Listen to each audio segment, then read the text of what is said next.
Bueno, lo primero, muchísimas gracias por invitarme a esta entrevista y a la fundación. Me parece que hacéis una labor súper interesante. Encantado de estar aquí con vosotros. Yo llevo pues más de 25 años entre el extranjero y España. Yo estudié telecomunicaciones en España y según acabé mi carrera me surgió una oportunidad laboral en Francia, en la multinacional Motorola, cuando Motorola era importante en el mundo de los teléfonos móviles allá en el año 99, ¿no? Estábamos todavía en el mundo del 2G y empecé pues como desarrollador de software en la empresa Motorola que tenía una sede en Toulouse, en el sur de Francia. Que bueno, Toulouse todo el mundo lo conoce porque es el corazón de la empresa Airbus, pero tiene otras pequeñas multinacionales y una de ellas era Motorola, tenía una fábrica de producción de silicio allí también para temas de coche y había un pequeño grupo que apoyaba a los equipos en Estados Unidos haciendo temas de telefonía móvil.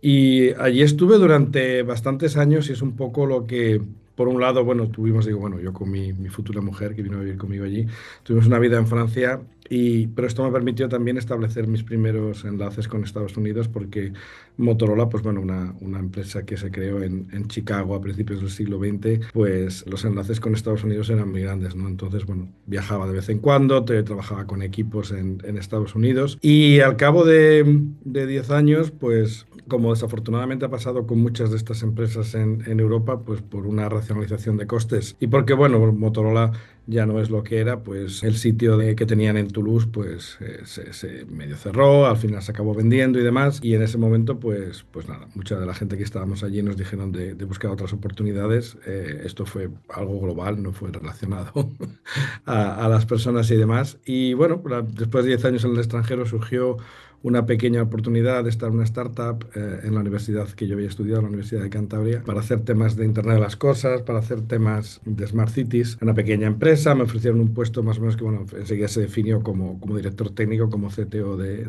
esa empresa. Y bueno, me pareció interesante, fue un poco una vuelta a las raíces, una apuesta muy técnica y una apuesta mucho de aprendizaje. Y bueno, fueron unos años en Europa y en España muy interesantes. Tenía una doble faceta en la cual había un intento de llegar a grandes empresas, ¿no? Vendiendo un poco lo que era la sensórica y la electrónica industrial desde una pequeñita empresa y por otro lado, pues el brazo universitario un poco le daba esa parte de investigación y proyecto europeo. Entonces, bueno, conocía a mucha gente muy interesante, no solamente en España, sino en otros países. Hicimos pilotos muy interesantes. Yo cuento pues con mucho orgullo que fuimos una de las primeras empresas que desplegó un piloto de medidor de niveles de contenedores en Barcelona conectados a la red celular, ¿no? Que eso con una tecnología nueva, una especie de 4G móvil, pues nadie se había aventurado a ponerlo todo junto y lo hicimos con la gente de Vodafone, hicimos cosas con la gente de Telefónica y otros. Pero bueno, al cabo de un tiempo, mientras era muy interesante la labor técnica, mi impresión era que laboralmente las cosas no se movían a ningún lado. Era un sitio muy agradable en el que podías estar, pero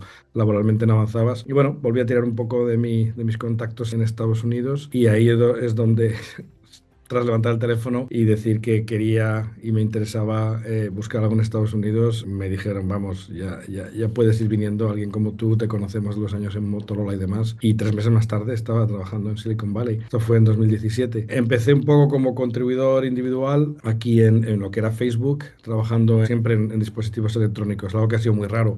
Yo cuando empecé en la empresa, una empresa que solo tenía 10.000 personas, o 8 o 10.000 personas, ahora ya va cerca de las 100.000 yo creo, y la gente estaba trabajando en Facebook, en WhatsApp, en Instagram, ¿no? Casi nadie estaba haciendo dispositivos. Y yo empecé trabajando en el grupo que hacía, ya casi no se acuerda nadie, de aquel Facebook Portal, que era un aparato de videollamada, y las primeras Oculus que vinieron después de la adquisición de Oculus, pues Facebook estaba trabajando en hacer un modelo comercial, y ahí empecé. Y la verdad que desde entonces, ¿no? He tenido oportunidades muy buenas de crecer aquí. Me pidieron que creara un equipo de tecnologías inalámbricas, siendo yo un formado en telecomunicaciones, pues un tema que conozco bien y bueno, de no tener nada, pues creé aquí laboratorios punteros a nivel mundial, con los mejores aparatos de medición, metí equipos en definición de estándares a nivel mundial, hemos hecho muchos temas en temas de policy, o sea, temas de regulación de espectro, cómo va a evolucionar el futuro del Bluetooth, el futuro del Wi-Fi, tener una voz como meta de la misma manera que Apple, Amazon o Google o cualquier otro gigante puede tener voz en el futuro de los estándares. Meta no la tenía en dispositivos y bueno, estuve haciendo eso mucho. De hace un par de años para acá cambié un poco, Meta es una empresa que está extraordinario para eso, te permite buscar nuevas oportunidades. Y ahora llevo un pequeño equipo de arquitectura en el cual, pues bueno, yo llevo el equipo que decide los chips y la arquitectura del futuro de las famosas gafitas de Ray-Ban, ¿no? No sé si las sabéis, las conoceréis, supongo, las Ray-Ban Meta. Y nada, es un puesto muy, muy, muy interesante en el cual estamos definiendo el futuro de estos dispositivos. Y ahí estamos, después de 26 años de trayectoria laboral, pues muy contento aquí en Silicon Valley, con un puesto de directivo senior en Meta y con muchas ganas de seguir trabajando en tecnología y seguir inventando el futuro.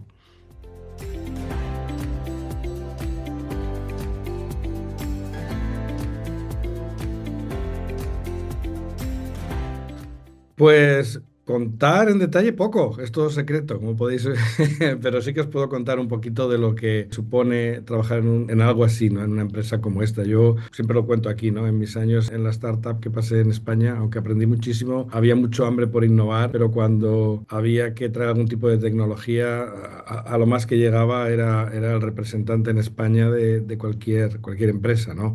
Aquí, desde esta posición y definiendo el futuro de lo que van a ser pues las gafas, ¿no? Los dispositivos, como decimos en inglés, wearables, ¿no? Que la computación que vas a vestir, ¿no? Que es un poco el futuro que viene después de la computación del móvil. Esto nos permite, siendo Meta, estar con gente de nivel de alta dirección, ¿no? Con todas estas empresas y poder influenciar, sobre todo venir y decirles qué es lo que viene en el futuro, ¿no? Cuáles van a ser las necesidades de estos dispositivos. Por un lado, porque tenemos las gafas inteligentes más vendidas del mundo y por otro lado, porque tenemos los equipos tecnológicos también más fuertes en ese respecto, ¿no? Entonces, por un lado, internamente guiar a esos equipos, cómo tienen que arquitecturar los dispositivos para conseguir lo que quieren hacer ahora en 3 5 7 años y por otro lado influenciar a la industria, ¿no? Porque este tipo de cosas se hacen en partnership con grandes empresas tecnológicas del mundo y cuando hablo de empresas tecnológicas me refiero a las empresas pues, que hacen desarrollo de chips, a las empresas que hacen desarrollo de ciertas tecnologías específicas de estos aparatos, tienes que influenciarles, ¿no? Y desde esa perspectiva es realmente, laboralmente, es estar, como digo yo, en la Champions League, ¿no? Es al final te puedes sentar y decir, mira, es que estos chips tienen que ir en esta dirección, porque si no, no tenéis futuro, porque esto viene así y así, ¿no? Y te escuchan, ¿no? Y de la misma manera, pues como cuando yo llevaba un equipo de tecnologías inalámbricas, pues te sientas un poco con la gente que define el futuro de las comunicaciones y explicas, ¿no? Esto tiene que ir así y así, porque estos son los dispositivos que vienen en el futuro y si no lo hacéis vais a tener un problema, ¿no? Y lo explicas con datos, pruebas de laboratorio y demás, ¿no? Entonces, bueno, ese papel de liderazgo es curioso porque ahora mismo pasé de una organización grande de cientos de personas que llevaba antes, ahora llevo una organización pequeñita, ¿no? Son unas 30 40 personas, todas de nivel técnico bastante senior, entonces es más una organización de influencia que una organización de ejecución, ¿no? Nuestra ejecución es cómo influimos el resto de la organización. Y estamos hablando de organizaciones de miles y miles de personas. Aquí las cosas se solucionan echando recursos y echando dinero a las cosas, ¿no? En todas las grandes tecnológicas. Hubo que hacer un pequeño cambio de manera de trabajar. Nada que sea imposible, pero es mucho de influenciar. Y bueno, cuando hay tantas voces, además aquí hay gente muy lista y muy preparada, pues siempre tiene que ser, ¿no? Apoyado por los datos, pero desde un punto de vista muy enfocado al producto, sostenible, que sea replicable, que sea fiable, etcétera, etcétera, ¿no? Entonces, bueno, es un liderazgo tecnológico en este momento. Antes era un poco más organizacional.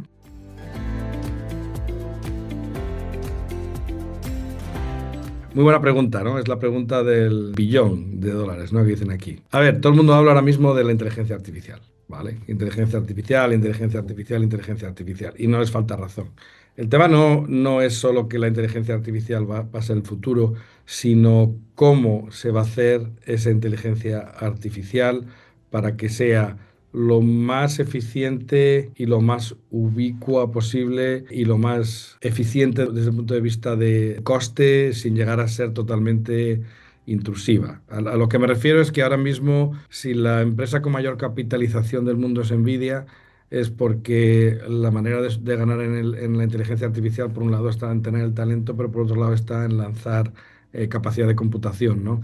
y la mejor capacidad de computación la está dando Nvidia, entonces todas las grandes tecnológicas del mundo le están tirando millones a la cara a Nvidia para llevarse la producción de los chips que permiten hacer los data centers, ¿no? Cuando han llegado temas como DeepSeek, por ejemplo, en China, que demuestran que puedes refinar y terminar de entrenar un modelo de inteligencia artificial con muchísimo menos coste, ¿no? Eso es súper interesante porque te permite con una inversión mucho menor tener un impacto mucho mayor. Entonces, por ahí empiezas a ver, ¿no? Dónde está. Luego, el que estos dispositivos sean el portal de la inteligencia artificial de una manera eficiente también, pues es algo bastante importante. Ahora mismo, la queja número uno de todo este tipo de dispositivos, sea el que sea, es que poco dura la batería, ¿no? Pero sin embargo, cada vez que lanzamos una actualización hace el doble de cosas, ¿no? Entonces, cuantas más cosas haces, obviamente más batería consumes, pero tú quieres mantener una experiencia de usuario. Si tú piensas en el futuro, en lo que va a ser tener integrado algo con inteligencia artificial, es una complejidad grande, ¿no? Entonces,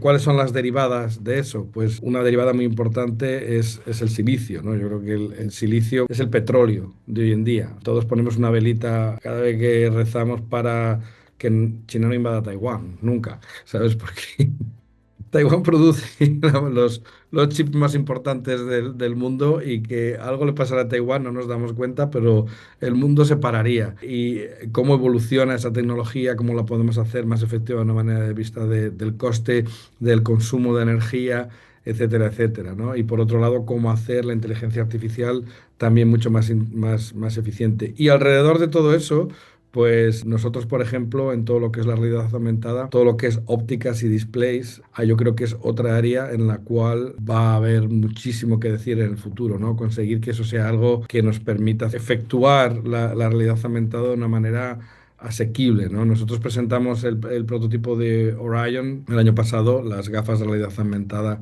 que tenemos aquí, que no es un producto.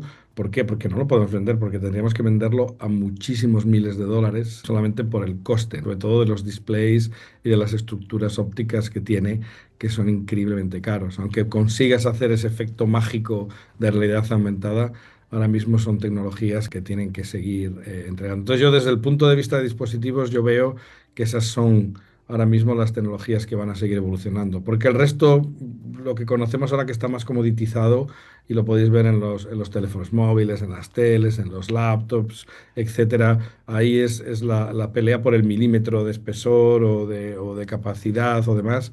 La pelea va a estar más en la inteligencia artificial y va a seguir sobre todo en el silicio.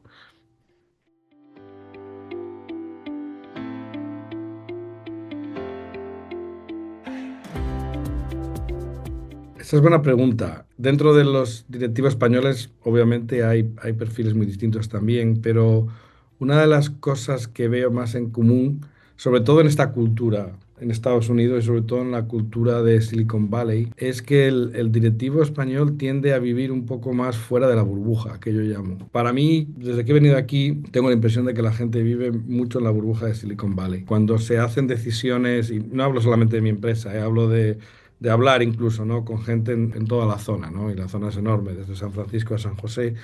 Ves que están las mejores ideas del mundo y la gente trata de solucionar problemas que nunca se nos habrían ocurrido que serían problemas, ¿no? Y muchas veces se guía por el cliente, no sabe cuál es el problema, ¿no? Le tienes que decir tú cuál es el problema. Pero también ves que muchas cosas se hacen desde una perspectiva muy Silicon Valley. Gente que habla el mismo lenguaje, y cuando hablo del mismo lenguaje no me refiero al mismo idioma, me refiero a que hablan de la misma manera, que están cableados de la misma manera, ¿no? Porque han estudiado en grandes universidades y están acostumbrados a resolver grandes retos tecnológicos.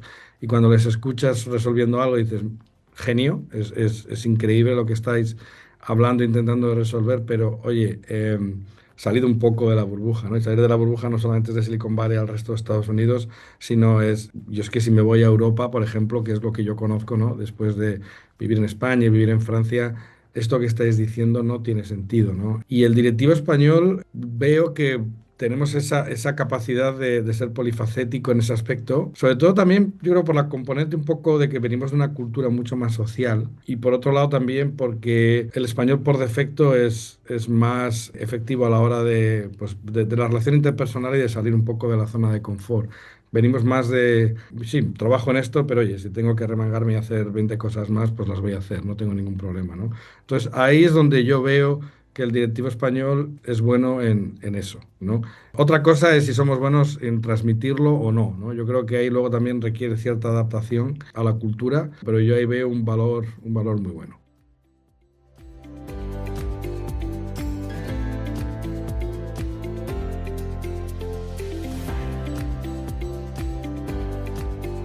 Es impresionante la cantidad de altos directivos españoles que hay y lo invisibles que son, ¿no? Aquí luego también se mezcla un poco el tema de hispano o latino, vamos a decir. De hecho, cuando tú rellenas datos personales, una pregunta que nos choca mucho cuando venimos aquí es ¿cuál es tu ethnicity? ¿Cuál es tu etnicidad? Y puedes decir, pues soy asiático, blanco, caucásico o hispano, ¿no? Y dices, bueno, soy hispano, sí, bueno, vengo de España, soy hispano, ¿no? Pero ¿a qué te refieres? ¿Hispano latinoamericano? O... Entonces, al español estamos en dos sitios, somos europeos, pero también somos hispanos, ¿no? También está bien porque nos permite acercarnos al grupo que sea más necesario. Entonces, yo creo que, pero eso luego también hace que pasemos quizás un poco de una manera un poco más invisibles, ¿no? Que empresas como PepsiCo, ¿no? Con Pepsi Light y tantísimas marcas, o empresas como HP, Hewlett Packard, tienen CEOs españoles, ¿no? Y no creo que tú preguntas en España y no lo debe saber absolutamente nadie. Yo veo que hay mucho respeto, el directivo español es una persona que además es muy fiel a la empresa, tiene mucha entrega, es muy multicultural, hay esa percepción única de estar a medio camino entre Latinoamérica y Europa, que es algo que, bueno, que también hay que saber utilizar. Pero por lo que veo, la posición es buena, el respeto es bueno, la visión de España no hace más que mejorar, ¿no? Yo diría que ahora mismo medio Estados Unidos debe estar de vacaciones en Europa y la mitad de ellos están en España. Ahora mismo España está muy de moda. Pero también es cierto que en ciertas ocasiones pasa un poco invisible y cuando se ve un nombre español, pues no se sabe bien si es español o estamos hablando de alguien quizás más de Latinoamérica.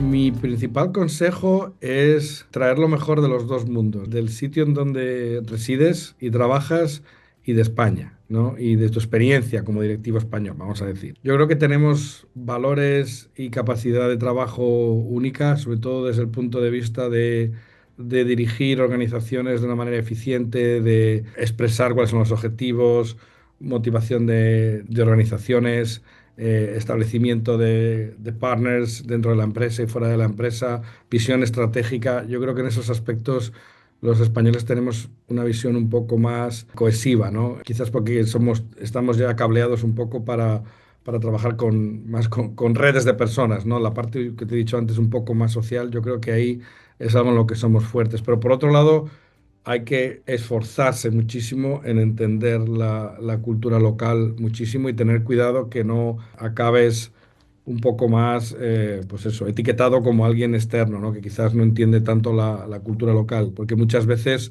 el no entender factores claves de la cultura local, y cuando hablo de la cultura local no hablo del país, hay tres niveles de cultura: está la cultura del país, está la cultura de la zona donde trabajas, por ejemplo aquí sería Silicon Valley, y está la cultura de la empresa en la que trabajas, ¿no? Esos tres, para un directivo, sobre todo cuando llega a una nueva empresa o llega a un nuevo país o una nueva región, yo mi consejo, después de tantos años, es darte el tiempo para entenderlo bien y no tener ningún tipo de problema de probar, preguntar, ir a la gente. A veces, bueno, dependiendo de la cultura, yo supongo que cambie, pero aquí por lo menos la gente es súper abierta a dar feedback y a tener todo tipo de discusiones. Si consigues combinar esas dos facetas, y yo creo que es lo que veo en los altos directivos españoles que puede haber aquí. Vamos, como dicen aquí, the sky is the limit, ¿no? El cielo es el límite.